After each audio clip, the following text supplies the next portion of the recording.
मैंने बहुत सारे चार्ट्स का ब्रेकडाउन किया है, लेकिन एक पैटर्न बार बार रिपीट होता है कि प्राइस पहले फेयर वैल्यू गैप को क्रिएट करता है, फिर उसे फिल करता है और उसके बाद में रियल मूव देता है।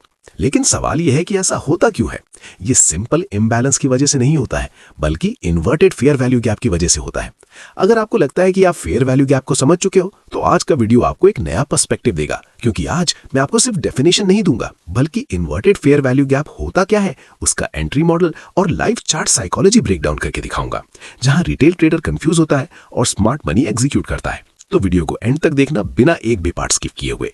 तो सबसे पहले आप ये समझो कि फेयर वैल्यू गैप होता क्या है। तो फेयर वैल्यू गैप 3 कैंडलस्टिक का पैटर्न होता है, जिसमें फर्स्ट कैंडल का हाई और थर्ड कैंडल के लो के बीच में गैप होता है, और उसी गैप को हम बोलते हैं फेयर वैल्यू गैप। अब ये बाय साइड का फेयर वैल्यू गैप है, तो इसे शॉर्ट में हम बोलेंगे बीसी। और जब प्राइस 3 डाउन साइड की कैंडल बनाता है, तो जो फर्स्ट कैंडल का लो है और थर्ड कैंडल का हाई है, उसके बीच में अगर गैप होता है तो वो बनता है एक फेयर वैल्यू गैप। लेकिन उस फेयर वैल्यू गैप को हम बोलेंगे सीबी, सेल साइड का फेयर वैल्यू गैप। अब आप कॉन्सिक्वेंट एनक्रोचमेंट को समझो, ताकि आप एक स्टेप और आगे बढ़ो। अब ये हमारा बाय साइड का फेयर वैल्यू गैप है।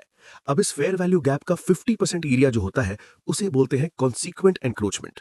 मतलब अगर ये फेयर वैल्यू गैप सच में पावरफुल है, तो जब भी प्राइस इस फेयर वैल्यू गैप पे टैप करेगा, तो वो 50% एरिया को टच करके ऊपर चला जाएगा। अगर कोई कैंडल 50% एरिया के नीचे क्लोजिंग देती है, तो वो एक स्ट्रॉन्ग फेयर वैल्यू गैप में काउंट नहीं होगा। ये मैंने आपको पहले भी बता रखा है। अब इसके बाद में आप इन्वर्टेड फेयर वैल्यू गैप को समझो। जैसे ये हमारा फेयर वैल्यू गैप है। अब अगर ये फेयर वैल्यू गैप स्ट्रांग होगा, तो प्राइस क्या करेगा? प्राइस इस फेयर वैल्यू गैप के 50% एरिया पे टैप करेगा और ऊपर चला जाएगा।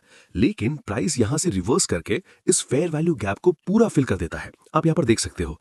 तो यहां पर यही फेयर वैल्यू गैप की रेंज एक्सटेंड होगी, और ये बनेगा आपका एक इन्वर्टेड फेयर वैल्यू गैप। जब प्राइस वापस इस इन्वर्टेड फेयर वैल्यू गैप पे टैप करती है, तो नीचे की तरफ जाती है, और हम कॉन्टेक्स्ट के साथ इसे ट्रेड करते हैं, जिसके बारे में